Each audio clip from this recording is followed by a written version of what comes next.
Senadora Carmen Sanguinetti, buenos días, bienvenida a Modo País. Buenos días, muchas gracias por la invitación, un placer compartir con ustedes esta mañana. Sin duda para nosotros también, porque está muy bien que podamos aclarar de qué se trata esto, porque obviamente con el tema del narcotráfico todos tenemos como una situación de enojo, de molestia, de preocupación sobre el futuro para nuestro país, pero también de desconocer muchas veces qué pasa con el tema. Entonces, senadora, coméntenos cómo viene, por dónde, cómo surge justamente esta iniciativa de promover este cambio en lo que es el tiempo de pena mínima para el microtráfico. Cómo no, con mucho gusto.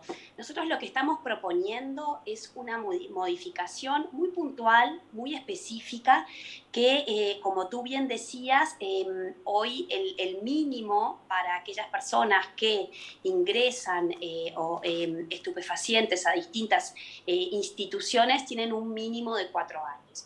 De todo este artículo, que es el artículo 36 del decreto ley 14.294, nosotros lo único que estamos cambiando es en aquellos casos que se ingresan sustancias a la cárcel. ¿Por qué? Bueno, por supuesto que nos parece que todas estas conductas son conductas que tienen que ser penadas. No es que nos parezca que es deseable o que está bien ninguna de estas conductas, ¿verdad? Pero también nosotros como legisladores, nuestra tarea tiene que ver con, bueno, a ver, se sancionan leyes. ¿Cuál es el efecto de esas leyes y cuáles son las cosas que hay que ir corrigiendo? En lo personal, yo tengo una visión muy crítica en relación a lo que pasa en nuestro país cuando se sancionan leyes, ¿verdad?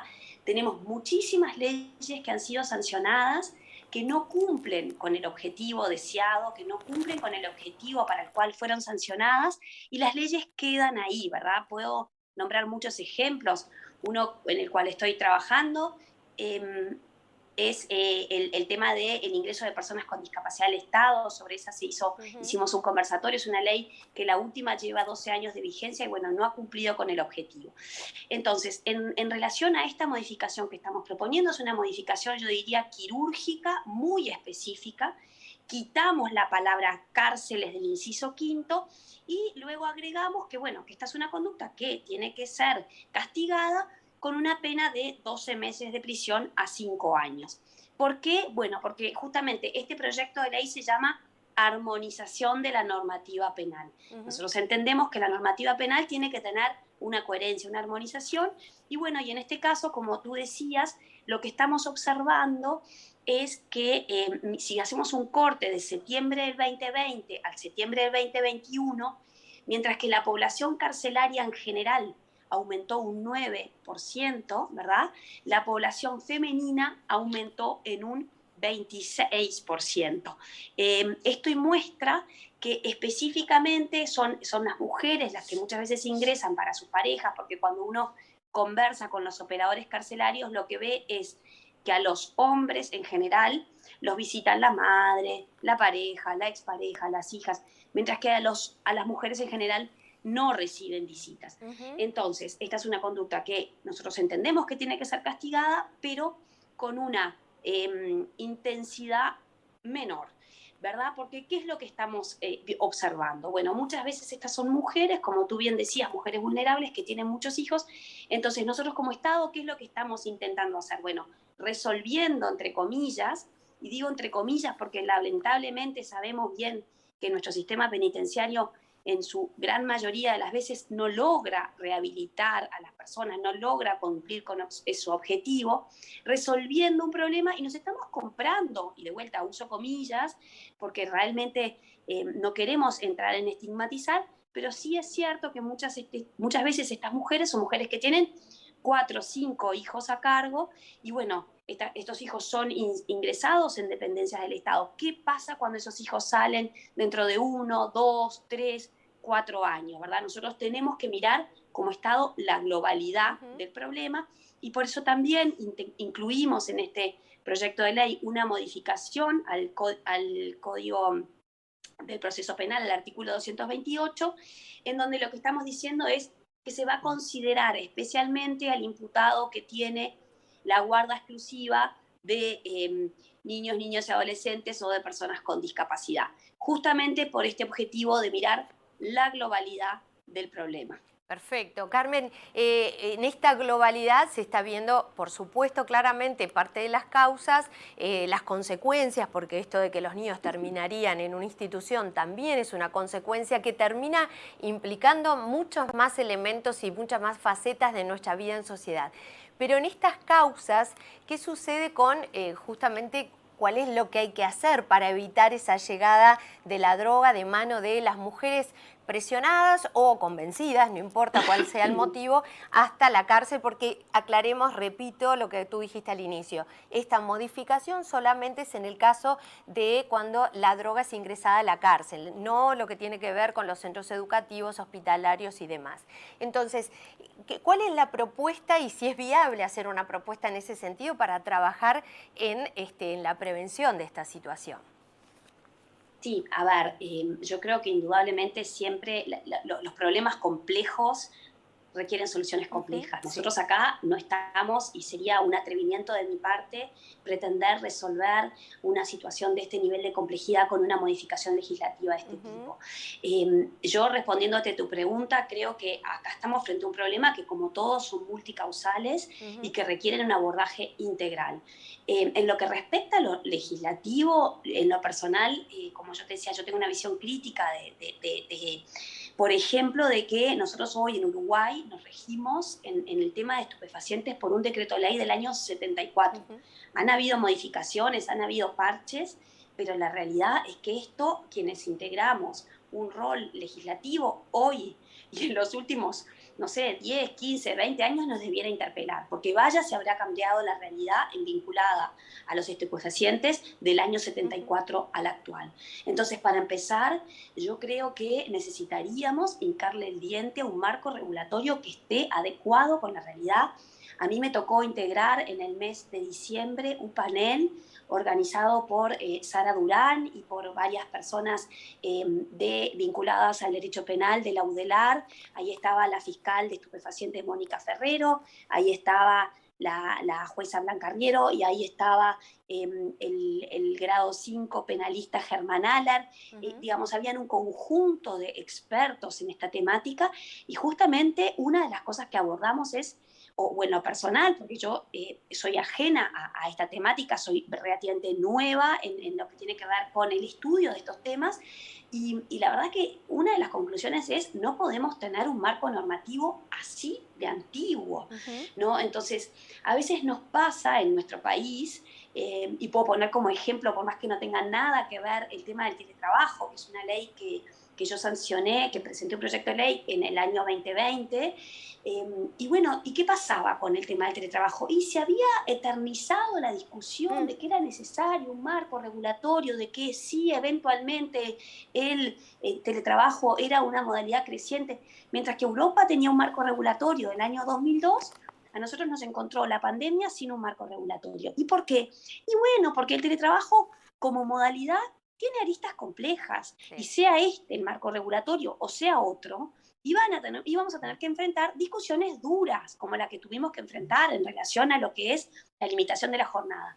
Entonces, con esto pasa un poco parecido. O sea, si vamos a renovar y si vamos a trabajar en la ley de estupefacientes, y bueno, vaya que vamos a tener que tener conversaciones complejas. Pero no podemos permitirnos como país, creo yo, tener en temas tan sensibles y tan centrales marcos normativos tan pavorosamente desactualizados. Así que yo creo que ahí tenemos uno de los nudos claves de trabajo. El otro de los nudos claves de trabajo tiene que ver con las condiciones de nuestras cárceles, y ahí cualquiera que le interese el tema puede leer los excelentísimos informes que elabora el comisionado penitenciario Juan Miguel Pietit y su equipo, a quien de paso le agradezco porque con ellos tuve un vínculo excelente y trabajé mucho para este proyecto de ley, porque ellos están día a día trabajando con esta realidad. Y bueno, ahí tiene que ver con qué pasa con nuestras cárceles, qué pasa con las condiciones de nuestras cárceles, qué pasa como Estado, qué pasa como sociedad civil.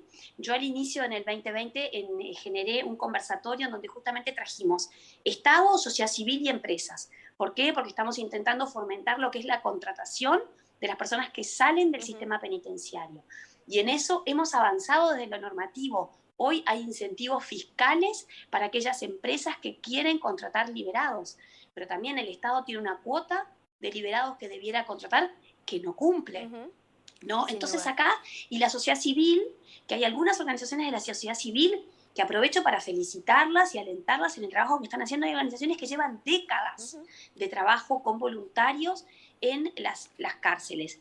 Y bueno, ¿qué pasa? Yo tengo una visión de que nosotros como Estado tenemos que ser mucho mejores articuladores de los esfuerzos del sector privado y de la sociedad civil, ¿verdad? En este conversatorio pasó una cosa muy fuerte, porque la verdad es que era la primera vez que estaban estas patas juntas en un mismo lugar, en un mismo momento. Organizaciones de la sociedad civil que llevaban décadas yendo a la misma cárcel no se conocían. Entonces, tenemos que fortalecer el trabajo interinstitucional entre las organizaciones de la sociedad civil, primero entre ellas y después con el Estado. El Estado tiene que ser un articulador mucho más eficiente. El Estado tiene que ponerle alfombra roja a estos voluntarios que vienen a trabajar, ¿verdad? Y muchas veces es difícil porque son aparatos grandes, porque tenemos estructuras pesadas, porque tenemos problemas complejos y porque estamos un día sí y otro también apagando incendios. Claro. Entonces, tenemos que levantar la mirada, mirar un poco más en el mediano y largo plazo y reconocer que estamos frente a uno de nuestros principales desvelos. Y de vuelta, esto no es responsabilidad del gobierno actual. Hoy, coyunturalmente, sí, la responsabilidad recae, pero en los últimos 15 años recayó en el Frente Amplio. O sea, los partidos políticos todos tenemos responsabilidad colectiva. Es una situación histórica, ¿verdad? Y que seguramente los planes que se hagan tienen que ser también a largo plazo, porque no se resuelve de un día para el otro. Absolutamente, no se resuelve de un día para el otro y como decía, los problemas complejos requieren soluciones complejas. Sí. Miremos al mundo, miremos los países, los estados, el estado de Texas. Yo trabajé como voluntaria en las cárceles de allá, son un ejemplo en el mundo, más allá de la brecha que puede existir en cuanto al nivel, digamos, obviamente es un país del primer mundo y las realidades son otras. Pero Texas era dentro de uno de los países más punitivistas, el estado más punitivistas, y ellos lograron reconvertir su modelo. Carmen, entonces nosotros tenemos que ir hacia ahí. Carmen, que se nos va el tiempo y quiero poder preguntarte dos cosas muy cortitas. Una, si sabés que dentro de la cárcel, una vez que estas mujeres llegan a su etapa, bueno, de cumplir con su pena, ¿se hace algún trabajo específico para evitar que a la salida recaigan en esta situación? Bueno, a ver, trabajos se hacen, digamos, no hay un trabajo sistemático, ¿verdad?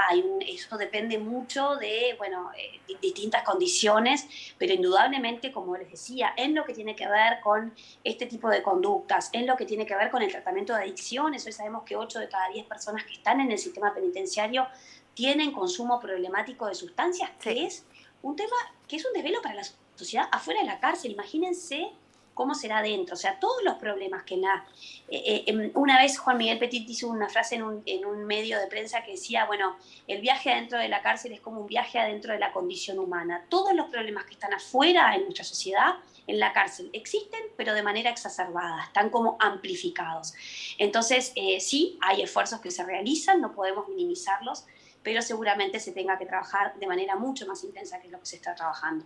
Bueno, Carmen, te agradezco muchísimo, ha sido muy clara, pero nos quedaron muchas preguntas por hacer sobre, bueno, un poco también cómo se ve esta propuesta desde el resto de los partidos políticos, que sabemos que hay apoyos y en algunos otros casos hay, bueno, se necesita aún profundizar en el tema, pero te estaremos convocando más adelante sin duda para poder conversar más una vez que esto también avance, porque, como bien nos decías, el tema carcelario nos interpela a todos, el tema género en las cárceles también. Así que un gran abrazo como siempre, a seguir trabajando, que tú trabajas mucho y por muchos temas sociales, así que adelante y estamos en contacto. Muchas gracias por la invitación, un placer como siempre.